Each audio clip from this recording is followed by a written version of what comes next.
दोस्तों नमस्कार। आप सभी का स्वागत है आपके अपने यूट्यूब चैनल अंजन क्लासेस में। जैसा कि आपको पता है कि आज हाई कोर्ट में टीजीटी 2016 को लेकर एक अहम सुनवाई होनी थी। उसके बारे में आप सभी को अपडेट देने आया हूँ। आज बहुत सारी बातें हैं बताने के लिए, बहुत कुछ बताना है, इसलिए हम लोग शुरू से शुरू करते हैं। सबसे पहले कोर्ट में आपको पता है कि अजीत सर हमारे तरफ से एडवोकेट उपस्थित थे और दीपक रोशन माननीय जज महोदय अभी इस केस को देख रहे हैं। उन्हीं के पास, उन्हीं के बेंच में लगा हुआ था। तो अजीत सर के द्वारा जो टेबुलर चार्ट मांगा गया था, ठीक है, या कोर्ट के द्वारा जो टेबुलर चार्ट मांगा गया था वो जेएसएससी को देना था। अब जेएसएससी ने क्या किया यहाँ पे कि टेबुलर चार्ट अनकम्प्लीटेड, यानी कि वहाँ पे स्पष्ट लिखा हुआ था कि फलाने डेट तक कितने लोगों का नियुक्ति हुआ है, वो आप ब्यौरा हमें एक टेबुलर चार्ट के माध्यम से दीजिए। लेकिन जेएसएससी ने वैसा नहीं किया।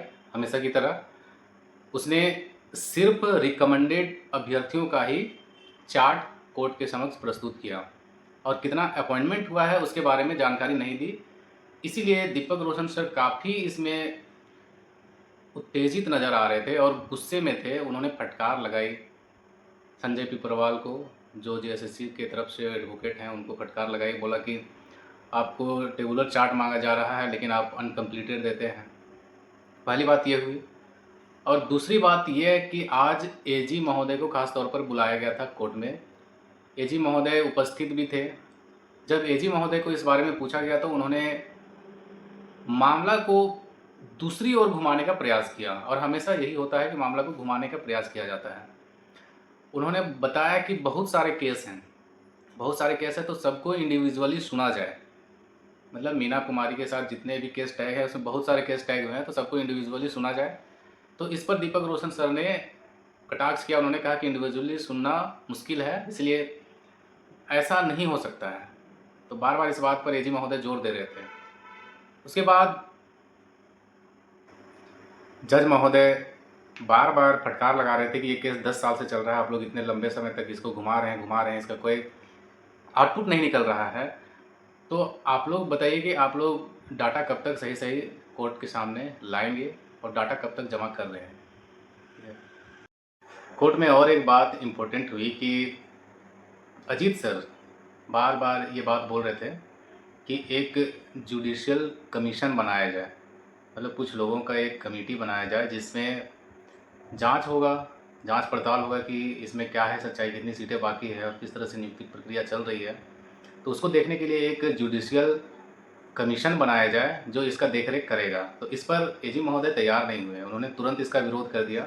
बोले कि नहीं, ऐसा नहीं होगा, और फिर वही बात करने लगे कि सबको इंडिविजुअली सुना जाएगा जितने भी केस हैं। मतलब इस केस को उलझाने का प्रयास पूरा भरसक किया गया। लेकिन दीपक रोशन सर बहुत अच्छे जज हैं जिन्होंने मतलब हमारी मजबूरी, एक कैंडिडेट की मजबूरी को समझा है।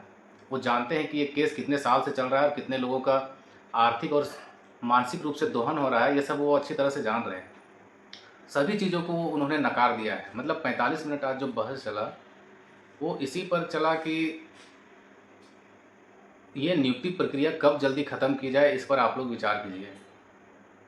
सरकार के वकील रहे, एजी महोदय रहे, चाहे जेएसएससी के वकील रहे, वो हमेशा इसको टालने की कोशिश करते रहे। लेकिन दीपक रोशन सर इसके पक्ष में नहीं हैं। वो हमेशा इसी बात की कोशिश कर रहे हैं कि ये नियुक्ति प्रक्रिया हो और स्टूडेंट्स को इसमें फ़ायदा मिले, क्योंकि सबको पता है कि ये बहुत हाईलाइट हो गया है मामला। पूरे झारखंड में ये मामला हाईलाइट चल रहा है अभी, मीना कुमारी का केस। क्योंकि क्या सच्चाई है ये सबको पता है, इस केस में क्या सच्चाई है सबको पता है, बताने का ज़रूरत नहीं है, ठीक है। इसलिए मामला अभी हाईलाइट है। तो इन सब को देखते हुए इसको पूरा संजीदगी से दीपक रोशन सर ले रहे हैं, और अगली सुनवाई का डेट बहुत जल्दी रखा गया है 31 जुलाई को। और साथ में टेबुलर चार्ट में मांगा गया है कि आप नियुक्तियों का ब्यौरा दें कि कितनी नियुक्तियां की गई है, क्योंकि दीपक रोशन सर ही थे जिन्होंने स्टेट मेरिट लिस्ट निकालने के लिए बोला था, और आनंद फानंद में स्टेट मेरिट लिस्ट दिया गया था, आप सबको पता होगा। तो काफ़ी सकारात्मक आज का हेयरिंग रहा है। दीपक रोशन सर हमारे पक्ष में है, इसलिए किसी को चिंता करने की आवश्यकता नहीं है। 31 तारीख को इस मामले का अंतिम रूप दिया जाएगा, ये हमें पूरी तरह से उम्मीद है, अगर टेबुलर चार्ट दे दिया जाता है तो। लेकिन इसकी संभावना कम ही लगता है हम लोग को, जैसा रवैया रहता है जेएसएससी और ये झारखंड सरकार का। तो उम्मीद कर सकते हैं कि 31 जुलाई को इसका फाइनल जजमेंट आए, क्योंकि आज ही दीपक रोशन सर काफ़ी मूड में थे और बोल रहे थे कि इसका हम लोग आज ही जजमेंट लिख देते हैं, लेकिन टाल मटोल करके इसको 31 जुलाई तक ले जाया गया है। किसी को हताश होने की आवश्यकता नहीं है। आज का हेयरिंग हमारे पक्ष में रहा है और काफ़ी सकारात्मक रहा है, इसलिए बिल्कुल भी निराश ना हो और 31 जुलाई का वेट करें। 31 जुलाई को ज़रूर और अच्छे तरीके से दीपक रोशन सर फटकार लगाने वाले हैं और जजमेंट उम्मीद है कि लिखा जाएगा।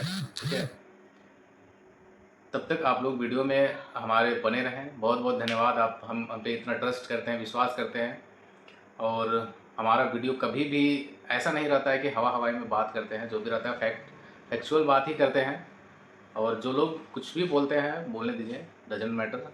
मिलते हैं अगले वीडियो में। जय हिंद, जय झारखंड।